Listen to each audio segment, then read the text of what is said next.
Welcome to the History Nerds United podcast. I'm your head nerd, Brendan. Thank you so much for being here. Today we have author Maria Smilios with her book, The Black Angels, The Untold Story of the Nurses Who Helped Cure Tuberculosis. Sometimes books sneak up on you, right? I saw this one, picked it up. I'm like, this could be pretty interesting. And then you get 2 chapters in and you go, holy hell, how did I not know this story at all before?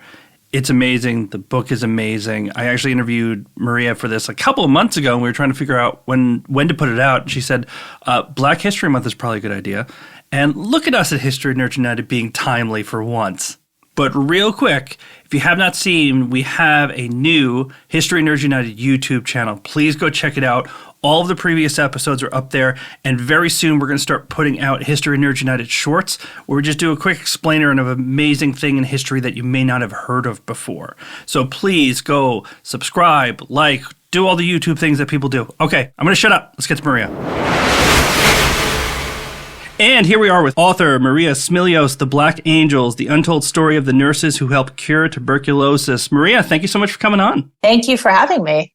I'm just going to come out. Where did you even find this story? Now, you're a native New Yorker. You've written tons of stuff, but this is kind of your first full-length book, right? Yes. Where did you even find this story? Because I have a lot of friends from Staten Island who never heard of it. I was working as a science editor. I was editing a book on rare lung diseases so rare they affected 1 in a million, and I was bored. It was hot. I wanted the day to end, and I came across this line that said the cure for tuberculosis was found at Seaview Hospital in Staten Island. I grew up in Queens. Staten Island was 10 miles from me. I had been there twice, and I was curious because I was interested in New York history and I liked disease. And I Googled it, and this article came up about the cure at Seaview in 1952. But alongside of it was another article about a woman, Virginia Allen, who had returned home to this nurse's residence that was in the middle of the hospital complex. And it said that she was part of a cohort of nurses called the Black Angels, who were part of this cure that was found in 1952. And so what I did next was I Googled her, and nothing came up, and I Googled all sorts of combinations and still nothing. And I became frustrated. And 3 days later, on a lark, I called the Staten Island Museum, and they said, well, Virginia's going to be here this weekend at our grand reopening, giving a little talk on the Black Angels. So I took my then 4-year-old and off we went to Staten Island one August day, and I found her, and she gave this little presentation, and I approached her and asked her if I could talk to her more. And she gave me her email, and we started meeting up in Harlem at the Schomburg, across the street from the Schomburg, because she had been volunteering there at this little cafe in Harlem Hospital. We sat in the back booth. We talked about everything but the Black Angels. She loves literature. We talked about Toni Morrison and Harlem in the 40s. And then I would leave and she would say, okay, come back next week and find out more. But the thing was, there was nothing to find out because there were no archives. So I would go and find something out about the bigger, broader historical moment. And then I would tell her that and she would send me back. It was like she was vetting me. And finally, about 2 months later, she said, come to my home in Staten Island. And her home is smack in the middle of the abandoned complex of Seaview Hospital. And it was there where the story unfolded. She came in 1947. Her aunt was one of the first women to come, Edna Sutton, who came in the early 30s. And so Virginia was able to give me the names of other families. And from there, the research just ballooned. And it was all oral history that drove the nurse's story. Now, you've just mentioned her, Edna. I think when you're writing a movie or a book, you want a hook, right? And tuberculosis, if you're a big fan of Doc Holliday, maybe you're going to have the hook for tuberculosis. But I have to say, it's one of the best hooks. It's not the first chapter, but the second chapter. When Edna shows up, her story must be just kind of the holy grail for a writer, right? Because her story just sets everything up and you immediately feel for her. And I'll let you also introduce Americus for people to understand kind of who's Edna, how does she end up going to New York to work at Seaview? I love this question. Edna, it took me a long time to figure out how to begin this book because there was no narrative structure around the nurse's story. It happened orally. Virginia did not remember that much about her aunt. I was able to piece Edna's story together. I kind of became obsessed with Edna. Let's just put it like that. And I became more obsessed about her life in Savannah. She was born in 1900 on a tar paper shack in one of the poorest sections of Savannah. And her father was this itinerant preacher. And it was him where my obsession really began. He was born an enslaved man on a plantation in Wilkes County, Georgia, which is 175 miles from Savannah. And in 1899, he walked off the plantation and walked into Savannah and began to reinvent himself as a preacher. There weren't any records per se of him, but the Savannah Tribune had tons of little tiny articles about the community. So there were about, 100, 130 articles about R.V. Sutton, Edna's father. And they would mention Edna. They would mention that Edna went with him to a christening. Edna went with him when he preached this sermon on Isaiah. Edna got a 98 in Latin. Edna loved biology. Edna's son is alive. And so I would go back to the son, who's old, he's 80, and I would say to him, hey, Forrest, your mom loved biology. He said, oh yeah, my mom wanted to be a surgeon. And so the story of Edna was very meticulously knit together. There was a lot on Savannah and what it was like to live down there in the early part of the 20th century. And so the backdrop of her life was not that difficult to reconstruct. I went and I spent time down there. I talked to some historians down there. I walked past her childhood home, which is now demolished, unfortunately. I was able to walk the streets where she walked to school because the Beach Institute is still there. And so I knew I wanted to start the story with a character. I knew the whole book needed to be rooted in a human story. And Edna set the stage in so many ways of what Black people, and particularly Black Southern women who went to nursing school, were trying to fight against to have a professional career. Because at this point, if you were a Black nurse, you could only work at a Black hospital. There was no chance of you going near any white people if you were a Black nurse. Right. And so there were about 250 Black hospitals in the mid-20s versus 6,000 white hospitals. And the white hospitals, despite being understaffed, would rather remain understaffed than hire a Black nurse. And if they did, it was in a quota of 1 or 2, and they made their lives miserable. Now, so we're in Georgia, and we got to get Edna up to Staten Island, but there's a bit of a complication there, right? Who is Americus, and how does she kind of come into this story? So Edna's family goes north sometime in 1925. They go up to Pittsburgh, and Edna stays behind with her youngest sister, who's 20 years younger than her, Americus. And she's kind of made this promise to her family to raise her. She's working as a clerk because she can't get a job, sorting and stapling papers. And she can't really leave because she's got Americus. And at some point, she gets this opportunity to go to Seaview. Her old teacher tells her about this job at Seaview Hospital in Staten Island. And now she has a choice to make. And this is something that, you don't really think about it deeply until you think about people who've made the choice. The Great Migration. The people who left wanted more opportunity, but they left behind entire lives.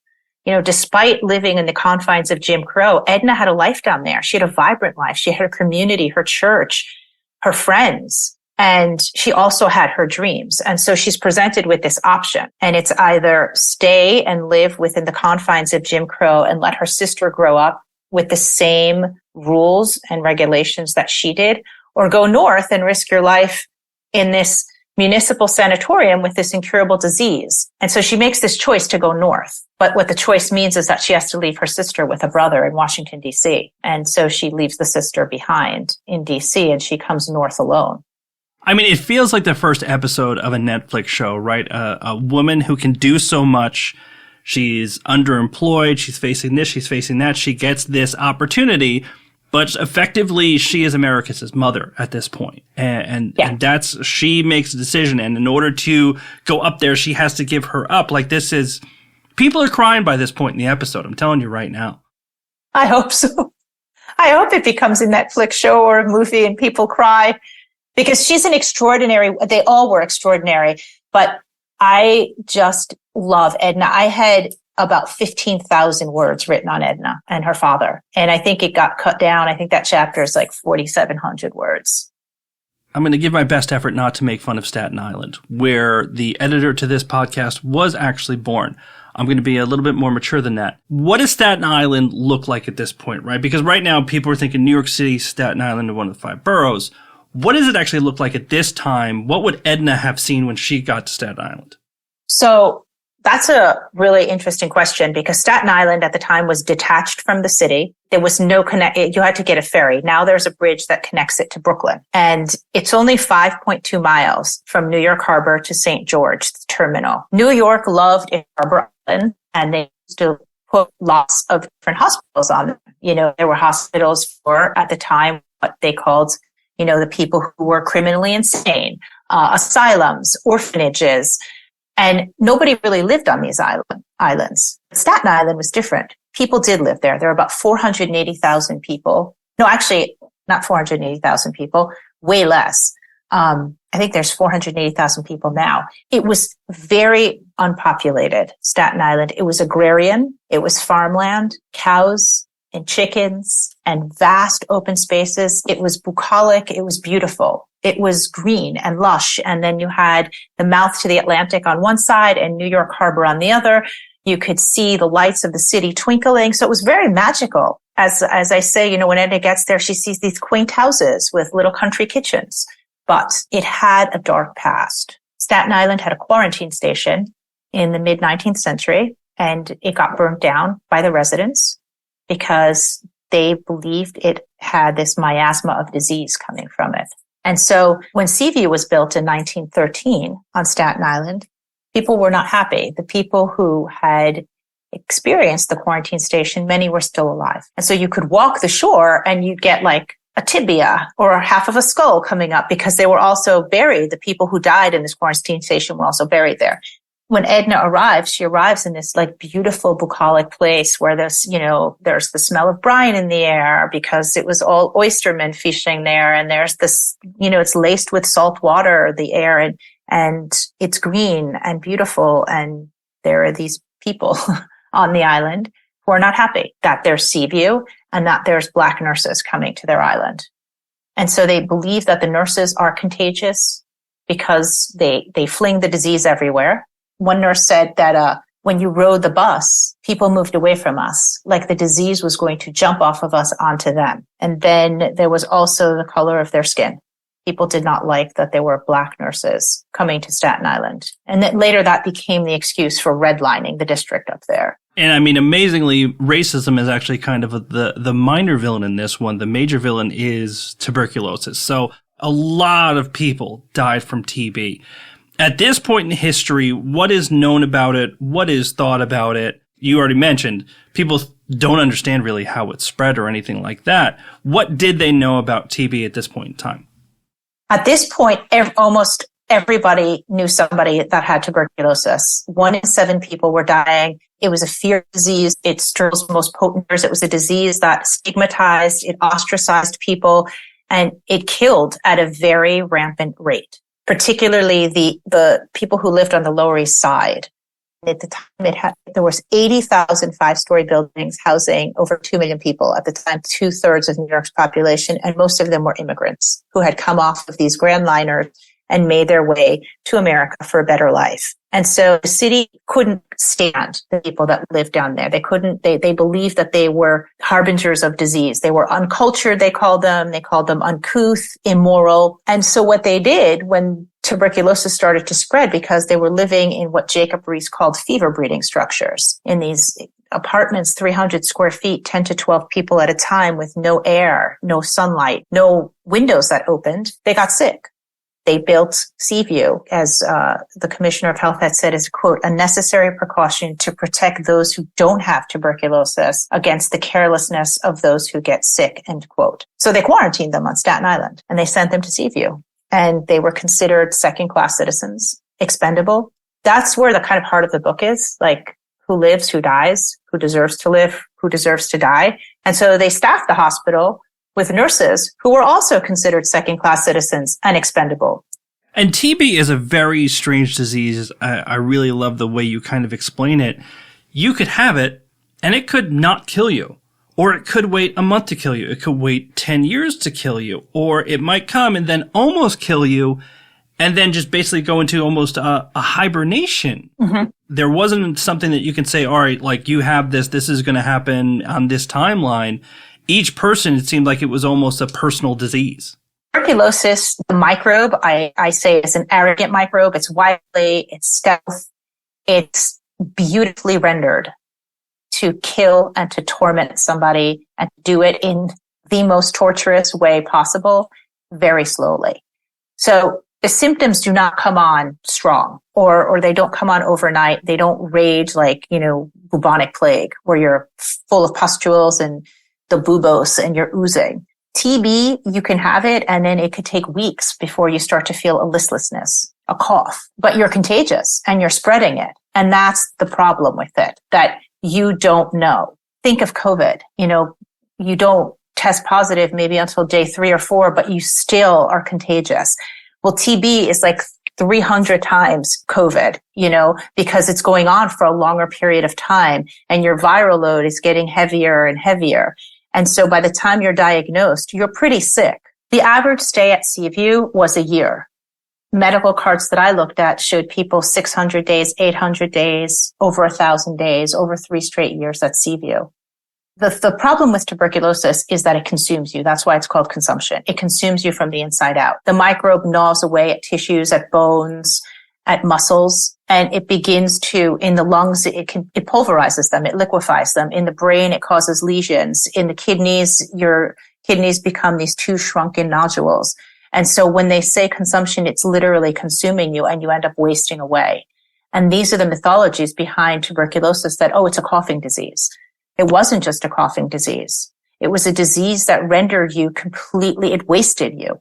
It wasted your muscles. It wasted your entire body. People they were anorexic. I read report after report and that was the word they used, anorexic.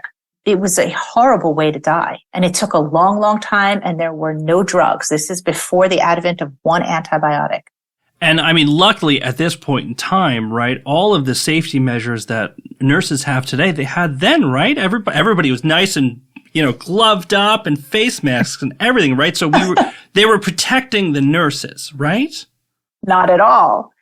The nurses, if they were able to wear a mask, were lucky. In the surgical ward, they were gowned up, but the nurses didn't even wear masks. They had this supervisor, Miss Lorna Doone Mitchell, the daughter of a Confederate medic. She was recruited from Willard Parker Hospital, which was one of the premier infectious disease hospitals in New York City, to retrain and retain the staff of Black nurses. She was a Teutonic white woman who did not believe in masking. She thought masks made nurses complacent, so she did not want them wearing masks. She believed that they could stay safe by a good diet, good sleep, and hand washing. And the good sleep is ironic because they were working 14-hour days and sometimes their commute was over 2 hours. So they really weren't getting that much sleep. What I really appreciated from that too is it's easy to take somebody like Lorna and just make her, a straight villain or something. But you talk about how she actually did care. She was a disciplinarian and almost a totalitarian, but she did care and she did think that in a lot of ways she was doing the right things for the hospital. She was a complicated figure because I talked to nurses' families and one of the families remembered Miss Lorna Doone Mitchell. Miss Lorna Doone Mitchell was the best friend of the grandmother, and the grandmother was an African-American nurse who came up from Alabama. And she was one of the, they said, most loving human beings around. And then there were other families and the newspaper reports that said she was one of the most horrible people around. And she was accused of racism. She was born in the late 19th century, as I said, in rural Virginia to the daughter of a Confederate medic. So her mindset was already kind of raised to be racist. And she fits into these shoes of supervisors, white supervisors who wielded their power against Black nurses in these kind of perverse ways. But she did train nurses well. Virginia says it all the time. We were so highly trained. We were taught so well under Miss Mitchell because she was an expert in infectious disease. And the reason these nurses stood on the front lines in 1951 during the cure and were able to do what they did is because of their training. Now, that also becomes complicated. They had to listen because if they lost their job, they really couldn't find another one. And if there were only 4 hospitals in New York that hired Black nurses. And so they would have to start again. They'd have to reapply and they'd lose all seniority and all pay, if they started at $600 and they were up to $1,000, they would go back down to starting at $600. So on the one hand, they had to be absolutely the best at all times. She's also a product of her time. Her bosses are all men. She has to prove herself to them to keep her job. She holds the second highest position at Seaview. Did I agree with what she did? Absolutely not. Is she, what we would say, does she perpetuate systemic racism? She does. But there are the accounts that nurses told me that she was very, very good at what she did. And they attribute it to her for being really stellar at their job. Now, even with all that training, how long could a nurse expect to work there and not end up with TB? All of the nurses in my book worked there over 2 decades and did not get tuberculosis. They tested positive for latent TB. They tested positive for TB, so they had latent TB, but they died in their late 80s and early 90s from other diseases, cancer, heart attack. They did not get tuberculosis. Some of the nurses did, but from what I understand, there weren't that many of them. And so far as I know, there were no statistics. There were no records kept how many nurses died of TB. But most of them worked decades and decades and decades. And actually coming up with the cure this was mind-blowing, this part of it, because I think when we think about cures, it's, okay, we found it, we beat it, just give everybody this, we're good to go. But the creation of the TB cure was not without a bunch of hiccups and rocks and all of that stuff, right? It took years. Well, when they discovered isoniazid and the trials were first done at Seaview, just for context, the drug was not discovered at Seaview. The drug was discovered by Hoffman La Roche Drug Company. It tested well on mice. Dr. Robachek and Dr. Selikoff got a call one day and said, basically, hey, that drug we've been talking about? It's doing really well on mice. Do you want to test it on humans? And they said, yes, we do. And that's how what somebody called the most grandiose human experiment in medical history took place at Seaview. It took a long time. It took 9 years for them to tweak the dosage and the way isoniazid needed to work and in what combination before Seaview was able to close. But before isoniazid, there were hosts of drugs that people tested. Streptomycin was the first one that worked, but it stopped working after 4 to 6 months. They tried all different sulfa combinations that didn't work. It might arrest the disease for a little bit, but then it came back. And then there were all the quack cures, which are really fun to read, but harrowing to think about. Mice boiled in wolf's blood. Somebody said to go and inhale the fresh dung of a cow. It would cure tuberculosis. Leeches, the runoff from slaughterhouses, drinking that, all sorts of different, anything the mind could dream up.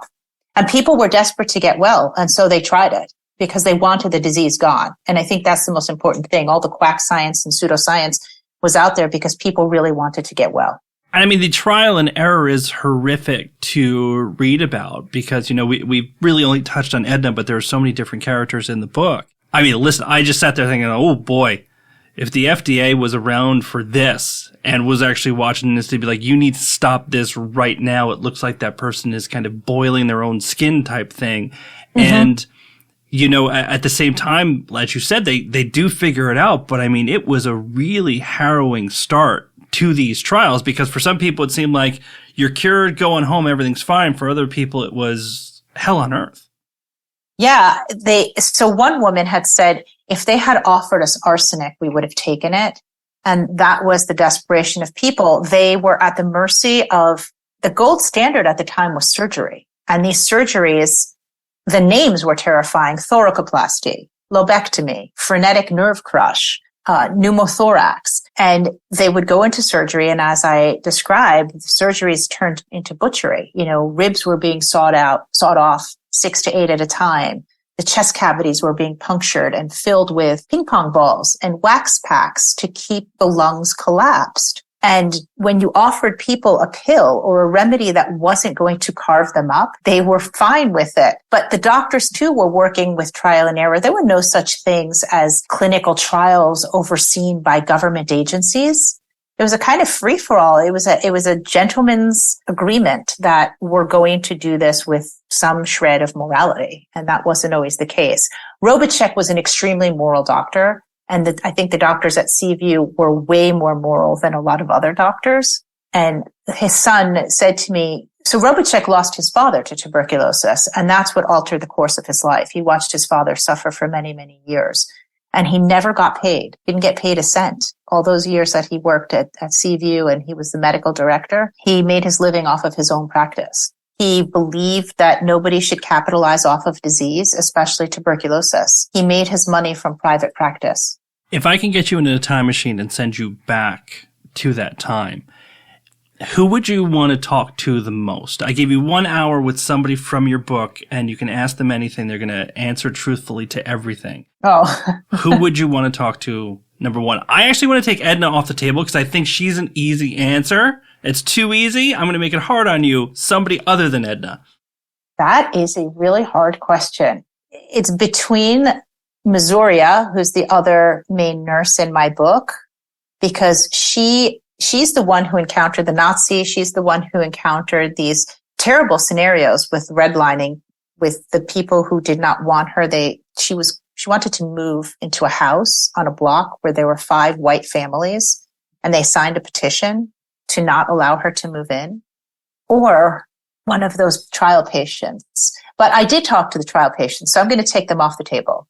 There were 2 trial patients that were alive, and I got firsthand testimony from them, so I'm going to take them off the table. I think it would be Missouriya. That's who I really want to talk to, and just ask her about that experience. She came up from Clinton, South Carolina, a hardline Jim Crow town.